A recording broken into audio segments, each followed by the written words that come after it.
What was the removing the headphone jack of another industry? Changing software ownership from a one-time payment system to a monthly subscription for access. Edit. Software access. Since ownership implies you can always use it. Fucking Adobe. And then there's no way to buy the full program anymore. It's either buy the Light Elements version, or sub for actual Photoshop. And they're wondering why people choose to pirate it instead. I understand not pirating a game or movie that you can buy once and use over and over again.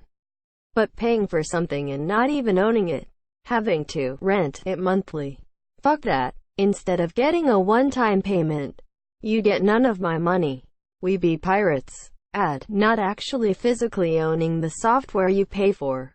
Cries in broke artist. Looking at you, Adobe Acrobat. Unamused face, unamused face, unamused face.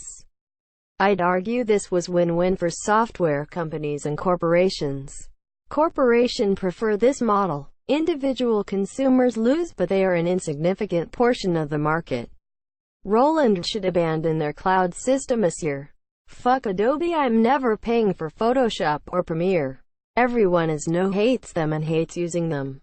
Only one person I know likes CC, and that's because they only use Lightroom. Fuck Adobe. Non-replaceable batteries in laptops, phones, etc.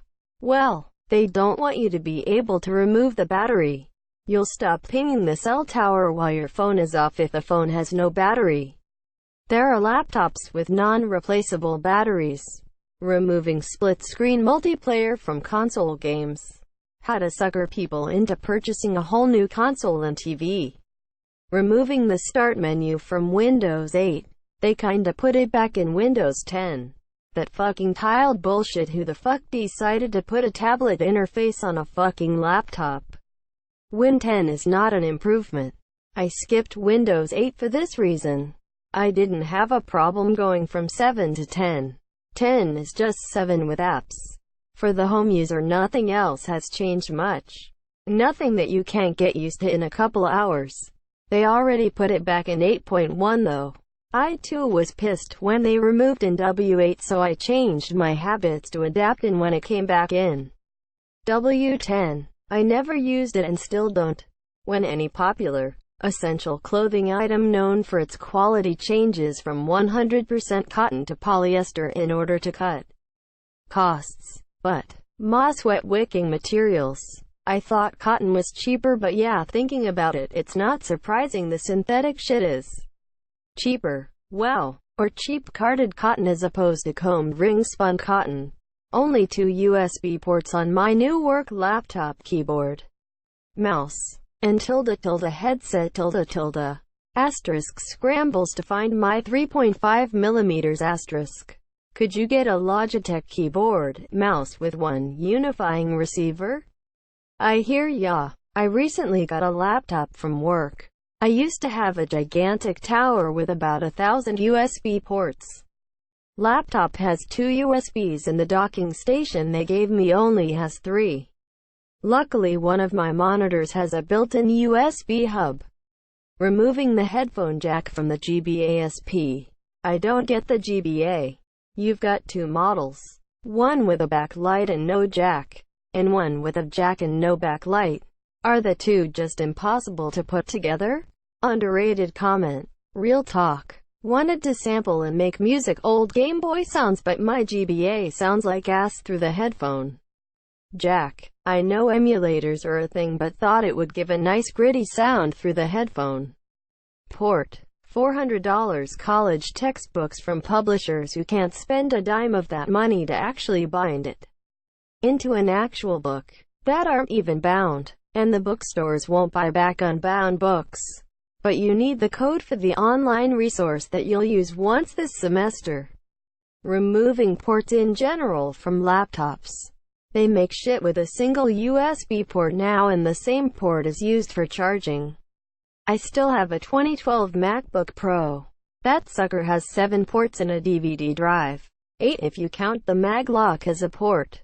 There is literally no reason other than style over substance that laptops shouldn't have the bare necessities. This Got gifted a new laptop last year after milking the hell out of the Toshiba I bought in 2011.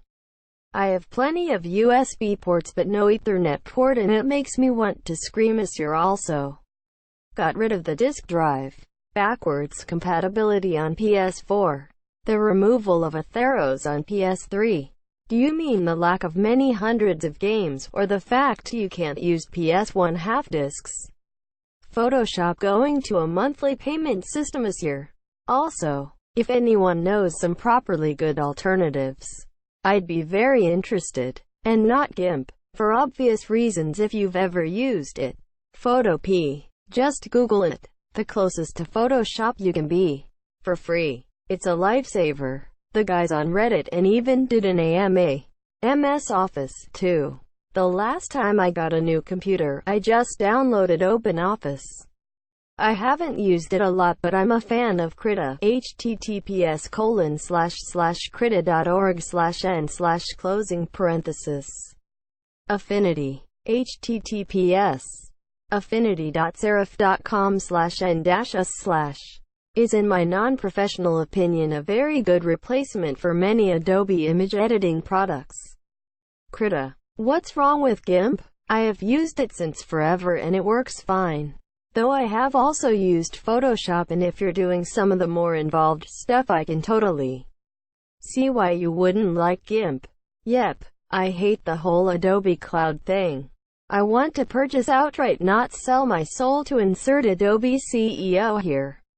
I use old Photoshop, CS5 to be exact. It still does everything I need it to.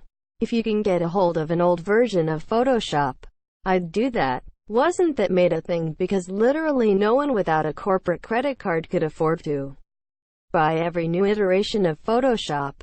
I can't be sure, but I kinda remember them announcing it around the time pirated copies made up over 50% of the user base. Fire Alpaca is free and a pretty good drawing program too. Medibang is basically a poor man's Photoshop. It's entirely free. I don't know how good it would be for manipulating images to appear realistic, but it's decent enough for basic illustrating. Same with AutoCAD. Licenses are something like $1,500 a year for the version we use. It's so easy to pirate Photoshop and block the program from accessing the internet. Yes, it's that easy. Affinity Designer is pretty good, but it lacks the vector tracing that Illustrator has, which is a huge thing anyone who draws their work first uses.